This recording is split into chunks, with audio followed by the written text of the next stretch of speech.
Welcome to Mentoring in Real Life, where we talk about what it takes to find and be a great mentor. I'm Angela, and together with my co-host Bill, we know the power of mentoring and what it can do in your life on both sides of the table. If you're interested in learning tips, tricks, and hearing stories about mentoring, you're in the right place. Come join us. Hey Bill, how you doing? Never been this happy. How about you? I am tippy-tappy, Bill. Tippy-tappy. Awesome. You know, Angela, we've talked lots about ideas for individual growth and opportunity, but today's discussion is going to focus on challenges and approaches for groups of people that are working together. You know, it's not uncommon for new leaders to ask mentors for advice on how to navigate team dynamics. In trying to provide that guidance, it's important to know what stage of group development the team is in before actually giving the advice. You know, you'll likely give different advice for a team that's newly formed as compared to one that's been together for years. And so the stage of the team tells a lot about what might be the underlying issues. A lot of years ago, I learned a widely accepted view of the four different stages of group developing, and people have probably heard this before: forming, storming, norming, and performing. The discussion comes from a psychologist named Bruce Tuckman, who back in 1965, not 1865, not that Well, old. I was wondering if that's when you learned about it, was 1965. Yeah, thanks for that. Back in my kindergarten days, yes. So, no, it was after that. In any case, in 1965, observed that all the phases are necessary and, as it turns out, inevitable in order for a team to grow and deliver results. So there's the information about where the group is in terms of growth, and then more recently in 2002, probably when you were in kindergarten, Patrick Lencioni published research about the 5 behaviors of cohesive teams, which start with a foundation of trust, followed by healthy conflict, commitment, accountability, and all leading to delivering results. So when you're a mentor, learning about what stage your mentee's team is in, and also what behaviors lead to cohesive teams, helps formulate the advice you'd give. You know, Bill, I have recently been working with teams in each of these stages as part of my team coaching gig that I also do, other than this podcast, right? Like a team that is newly formed with years ahead of them to meet their project's goals, all the way to a team that's been together for over 10 years and are currently stagnant. And while I'm coaching these teams, I've been thinking about the advice I'd give as a mentor. And Bill, I'm sure you've seen teams in each stage and have given advice to each. Yeah, I have. Each of the stages, yeah.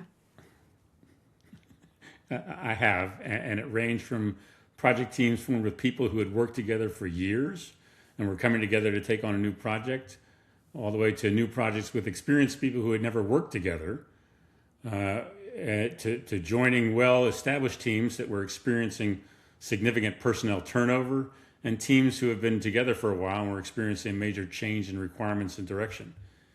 Each of these different situations required serious thought about what stage of development the teams were in, what behaviors were present already, and what needed to be done to ensure team success. It's worth noting from these experiences that the progression through Tuckman's stages of development is not always a linear path. You know, changes in people as well as major changes in direction can move the team back into an earlier stage. Also, one that I've observed very recently in the Department of the Navy, as it turns out, any major reorganization will likely put the newly formed teams right back into the forming stage. So let's get into the different stages and some tactical advice for leaders in each stage. First, when a team is pulled together for a specific purpose, that beginning is considered to be the forming stage. In this stage, the team is polite, sort of cautious, and unclear necessarily on purpose. So our advice to the leader: overinvest in clarity, in the role, the purpose, the expectations, because ambiguity here would breed anxiety much later, or lots of anxiety later, sometimes sooner. This is where you start working on trust, because as Stephen M.R. Covey notes in his book, The Speed of Trust, the more trust a team has, the faster they work. And the faster they work, the cheaper the overall cost. So increasing trust ultimately has an impact on the bottom line. As a leader, you start to build trust by being the first to share your own working style, your mistakes, or uncertainties.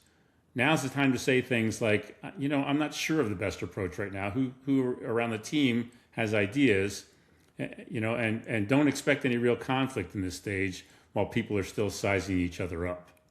I love that you brought up Stephen M. R. Covey's book, The Speed of Trust, because I brought it to our conversation today as a little bit of a prop to show just how dog-eared I have this thing and how much I've used it especially as a team coach in working with leaders on how to build trust with teams. And fundamentally, you gave a really high-level synopsis.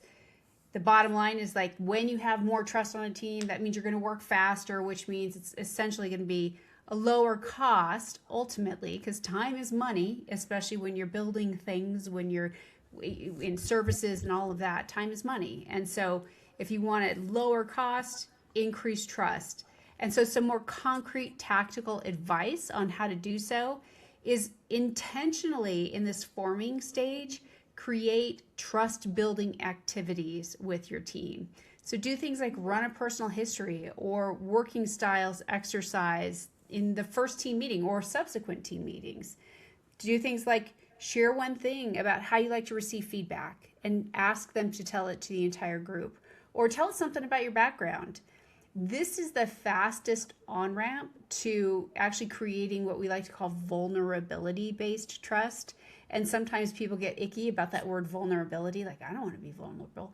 But the bottom line is, like, time and time again, what we learn is when a leader starts out showing vulnerability-based trust, the team members act in kind, and somebody has to go first with it. Somebody has to go first. And so as a leader, your job is to be the example. And so much literature and research recommends that the leader actually does that first.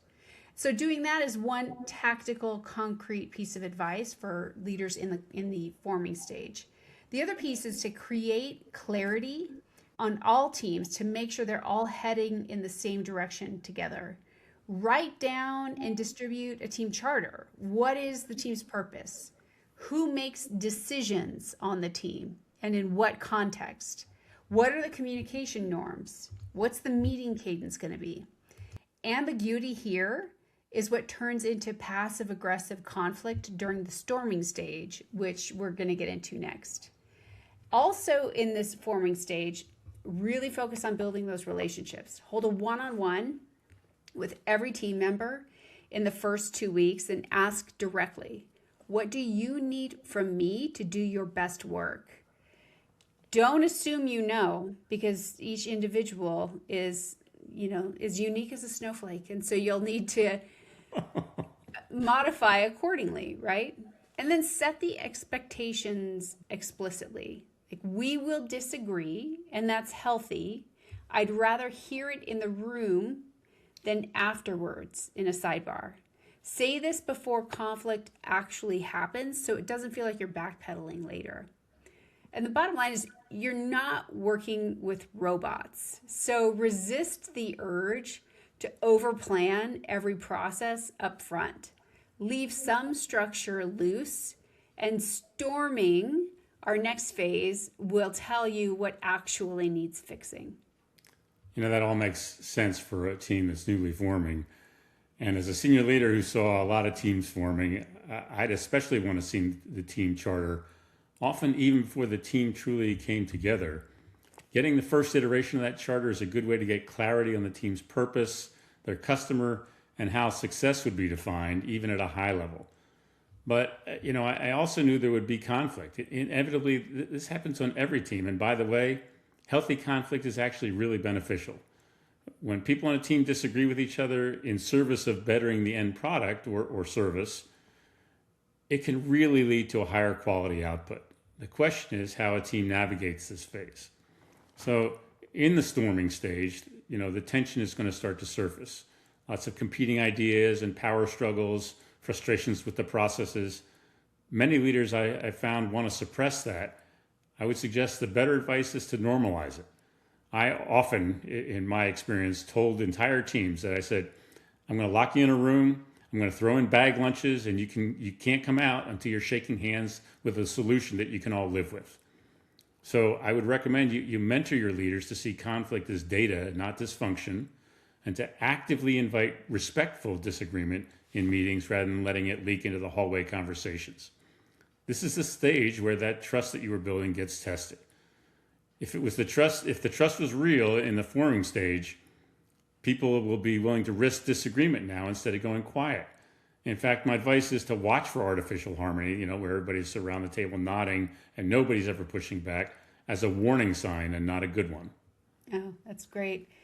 It's also, let's define a little bit more about what unhealthy conflict versus healthy conflict is. If the conflict gets personal, like personal attacks, or if there's gossip or sabotage, that's really unhealthy conflict. If it's not resolved in a conversation, in a meeting, but stuffed away, that's also unhealthy. These unhealthy behaviors are incredibly detrimental to the team's results.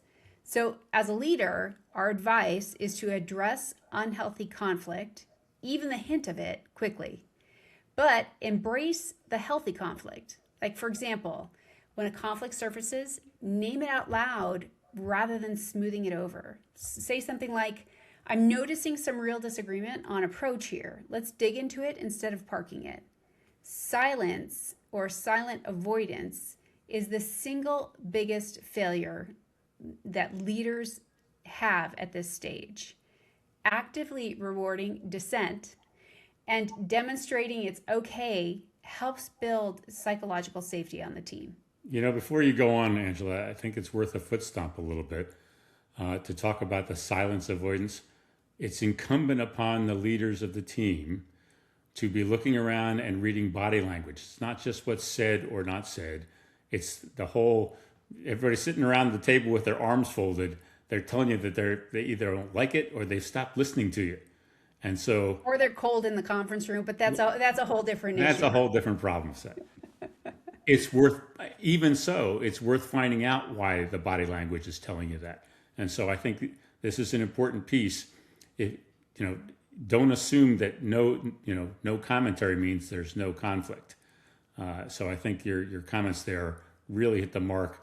I just wanted to emphasize it's incumbent on the leader to be looking for that, not just hoping that somebody's going to say I don't agree, but be looking for it even in silent disagreements. Absolutely.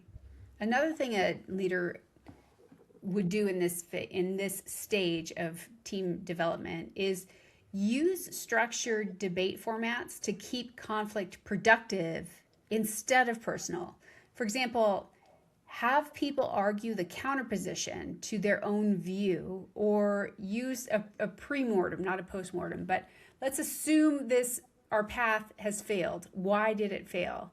And it will help get new ideas generated and potentially bring a disagreement that will help resolve the problems that you don't even know exist. You can also separate the person from the position explicitly in language. In other words, you say, I want to push on this idea, not on you, and model this yourself first. You can also watch for two failure patterns. So the teams that fight too hot, those where there's personal attacks and factions that are created, those folks need ground rules and sometimes a facilitator. And teams that go quiet with that artificial harmony, like you talked about, Bill, they need the leader to call on dissenters directly. Like, Sam, you were quiet. What's your read on what was just proposed? And then address underperformance or interpersonal friction one-on-one and quickly. Storming left to fester turns into subgroups and politics, which is much harder to undo. And when you do all this, also revisit and adjust the team charter from the forming stage. This is where the theoretical norms that were created in the forming stage get pressure tested against reality and can be adjusted accordingly in the storming stage. So as a leader, even though I recognize that the conflict is inevitable, I also appreciate, and certainly any leader is going to appreciate when the team moves through that storming phase and enters the norming phase. And so this is when the team starts to find a rhythm, the roles solidify and the norms of communication and decision making start to emerge. And you start to see the team actually have momentum towards the end goals that they stated at the outset. It doesn't mean that the conflict goes away, not by a long shot. It just means that the team moves through it quickly and commits to the path ahead as a team. So as a mentor, some advice I've given to leaders in this stage: make sure that the decisions that are made in meetings are genuinely bought into, not just being sort of quietly tolerated. Ambiguous buy-in here becomes passive resistance later, for sure. It's also a good moment to formalize the peer accountability. Give the team some language and permission to call each other out on their behavior and commitments, and not just rely on the leader of the team to do the policing for all that. It's so true. So in this norming stage, this is the time where you close the loop on decisions explicitly. After a debate has happened, state the decision and ask each person to confirm their buy-in out loud, even if they disagreed. Like, hey, Sam, I know you'd have gone a different way. Are you in? This converts disagree and commit from a slogan into a real practice. We, in our line of work, heard the salute smartly and move on mindset. This is a similar concept, the non-military version of it being disagree and commit, right? Get away from top-down direction and instead introduce peer accountability. You just talked a little bit about this, but some concrete ways to do this is to make sure that there are public commitments in meetings, shared dashboards, especially with action items and current status of activity, a rotating devil's advocate role that can really start asking some questions that help flesh out what the team hasn't considered yet. And the goal is to shift accountability from being leader enforced to rather team enforced. Sorry, I need to interject again. Yeah. A very, very powerful tool that you just described. And so when I'm mentoring leaders, what I often will tell them is to get to that place where you've shifted the accountability from just the leader to the team. If you have the opportunity, have the team tell you the schedule that they would like to keep. Okay, this is when we're going to meet that deadline. This is what we're going to meet that deadline. And now as a leader, you didn't set that deadline. It's not like you made up some arbitrary date. You let them set the date. Now you're just going to hold them accountable. And they know that the leader's going to hold them accountable. And so now they start holding each other accountable in a very different way, because it's the schedule that they agreed to, that they brought to the table. And so it is life-changing in the experience that you have as a leader, because now they know, hey, that's the commitment we made. I guess we better make it. And it's really, really, like I said, it's phenomenal. And as a leader, you can sort of sit back. I didn't pick this date. You picked the date. Well, and they're intrinsically motivated because of that. Because they have buy-in. You bet. And then you also, in this stage, in the norming stage, can codify what's working informally. So if a norm has emerged, like we don't interrupt each other in meetings, we bring data, not opinions, name it and write it down so that it survives the inevitable changes of members of the team. You can also start delegating decision-making authority that you were holding on to during the storming stage. Norming is the test of whether trust and commitment are real, and you give the team room to prove it. And then also, we talked a lot about that artificial harmony, especially in the storming stage. You watch for premature harmony here too. Norming can tip into avoiding necessary conflict because we're finally getting along. Instead, keep inviting dissent even as things smooth out. Okay, so we've had a lot of conflict, and we've worked out all the trust issues and all that stuff. Can we please finally get to the performing stage now? Is it okay? I think so. Let's do it. We've done a lot of work. I mean, that's what's going on. The people have done the work to move through the first three stages. So we get to the final stage, and this is the one that all leaders are dreaming about, and that's called performing. So in this stage, the team is executing with autonomy and trust.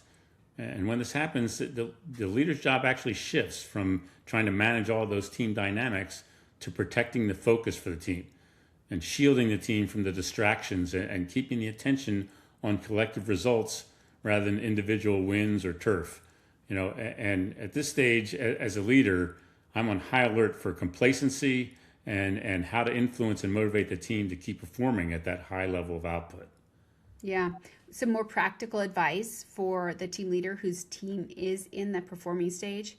First of all, again, shift your role from being the decision maker to instead being the remover of obstacles. Your best use of time is protecting the team's focus from organizational noise, not directing their work.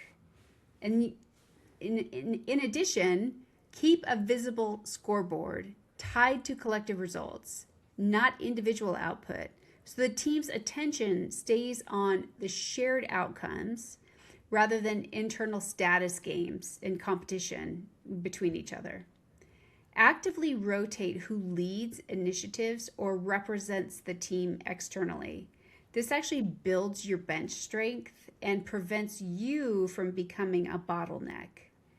You can also schedule periodic team health check-ins, even when things are going well, like a quarterly retro on how's the trust, how is the conflict, how is commitment, how is accountability, how is results. Those are the 5 behaviors of functional teams or high-performing teams. And not just project reviews. High performance can mask early erosion in one of those 5 behaviors. So take time to focus on them. Also, treat any team change. So if there's a new member added to the team, a reorg, a new leader, or people who left, as a signal to deliberately visit the forming storming basics, redo the trust exercises, re-clarify the norms, rather than just assuming the team will self-heal. So I didn't want to interrupt again, but I do want to foot stomp something you just said in an earlier paragraph there, talking about keeping scoreboards tied to collective results and not just individual output. And so I think that's absolutely worth a foot stomp, because it is results and outcomes that you're tracking, not just activity, not just individual people's activity. Because the activity might matter a lot to the people internal to the team, but your customers, the people that are waiting for the results, all they care about is the outcome. And so keeping a scoreboard that everybody knows is what the customer is looking at is really critical. And so I just wanted to foot stomp that. I think that was a great point to be made. Okay, so I would love to be able to say that the teams pass through each phase and they never backslide, but that's just not reality. High-performing teams can either quietly slide backwards, especially if there's internal politics, or if members of the team have their ego challenged when results start to dip a little bit, or if the team membership changes. Let's say new team members join the team or somebody leaves and it causes a shift in responsibilities. Any of these scenarios effectively restarts the cycle that we've talked about here. And so often right back to the storming phase. So as a mentor, I'm giving advice to leaders to remain aware of the group development phases and don't freak out about them and just focus on the things that really make a difference.